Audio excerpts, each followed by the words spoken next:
উদ্দেশ্য বলতে আমরা লোকসভা নির্বাচনের পর থেকে কোলেরাট একে আমরা ব্যাপক মানুষের ভোটে কোলেরাট ১ নম্বর অঞ্চল লিড করতে পেরেছি নির্বাচনে, লোকসভা নির্বাচনের পরে। সাথে সাথে কোলেরাট ১ নম্বর অঞ্চলে একটা কার্যালয় হয়, এখানে বিধায়ক সাহেবের হাত ধরে উদ্বোধন হয়েছিল, কিন্তু বৃষ্টি বর্ষার জন্যে আমরা করতে পারছিলাম না। আজকে তাই এই পার্টি অফিসকে উদ্বোধনকে কেন্দ্র করে এবং সাথে সাথে আজকে ঐক্যত্ব ভেবে কোলেরাট ১ নম্বর অঞ্চলের সমস্ত কর্মীদেরকে নিয়ে আজকে একটা খাওয়া দাওয়ার অনুষ্ঠান। আপনি দীর্ঘদিন পর এই মিডিয়ার জগতে আসলে সাধারণ মানুষের জন্য আপনার বার্তা কি থাকে?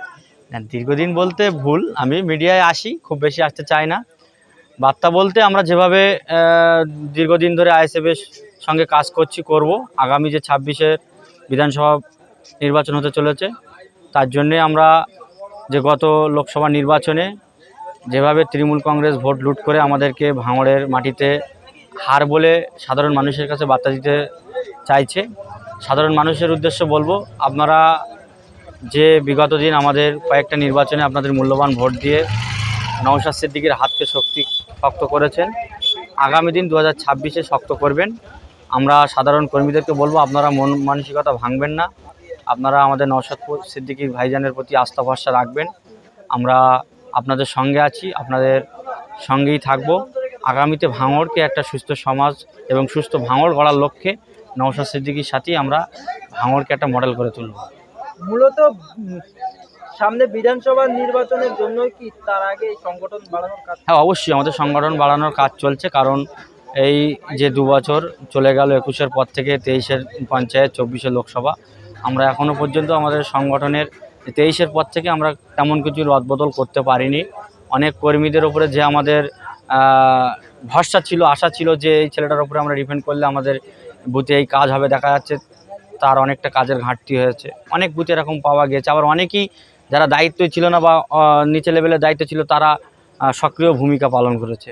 আমরা এই 1 বছরে 25 সাল পর্যন্ত আমরা এই 24-এর কয়েক মাস আছে, আর 25 সালে এই বাকি কয়েকটা মাসে আমরা সাংগঠনিক রদবদল এবং পার্টি সংগঠন ঢেলে সাজানো হবে, যাতে করে 26-এর লড়াইটা একদম বুক চিতিয়ে শক্তপোক্ত ছেলের দ্বারা যেন বুথ স্তরের নেতৃত্ব যারা দিতে পারে, যারা মাটি কেমড়ে পড়ে থাকবে, কর্মীদের সঙ্গে ভালো সম্পর্ক রাখবে, সাধারণ মানুষের সঙ্গে যাদের যোগাযোগ থাকে, সেরকম নেতৃত্ব আমরা 26-এর আগে প্রত্যেকটা বুথে বুথে তৈরি করে ফেলব। বিধানসভা নির্বাচনে সাধারণ মানুষের ভরসা ফেরাতে পারবেন? কারণ যেভাবে আইএসএফ দল থেকে তৃণমূল কংগ্রেসে যোগ দিচ্ছে, আর যারা গিয়েছে তারাই গিয়েছে, তাদের সঙ্গে কোনো জনগণ যায়নি। যারা ভোটে জিতে যারা কয়েকজন মেম্বার চলে গিয়েছে, দেখা যাচ্ছে একটা বুথে 700 কি 800 ভোট আছে, কিন্তু সেই সময় ভাইজানের সিম্বলে দাঁড়ানোর জন্য ভাইজানের কথা তুলে তিনি ভোটে দাঁড়িয়েছিল, দেখা গেছে সেই বুথে তিনি 600 650 ভোট পেয়েছে, তৃণমূল কংগ্রেস ভোট পেয়েছে 150।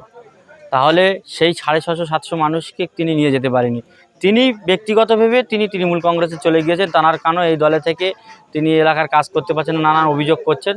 মূলত তাঁর পকেট ভরছে না, বা তাঁর যে চিন্তা ভাবনা ছিল আইএসএফ থেকে তিনি যেভাবে লুটে পুটে খাবে, সেই সমস্ত কাজ না করার জন্য তাঁরাই চলে যাচ্ছে। আদৌ কোনো আইএসএফের ভোটার বা সমর্থক তারা যাচ্ছে না। যারা মাথা লিডার হয়েছিল তারা তাদের দর তুলে তারা ওই দলে গিয়ে বিক্রি হয়েছে।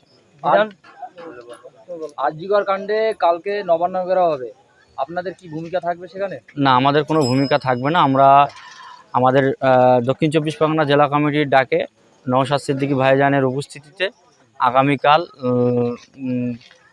আপনার বারাইপুর একটা কর্মসূচি আছে আরজিকর কাণ্ডে, বিকাল 4টেয় বারাইপুর পদ্মপুকুর থেকে আপনার ডিএম অফিস পর্যন্ত একটা পদসভা আছে, সেখানে নওশাদ ভাই থাকবে, আমাদের কর্মীরা সকলে ওখানেই আসবে, এই জেলার কর্মীরা।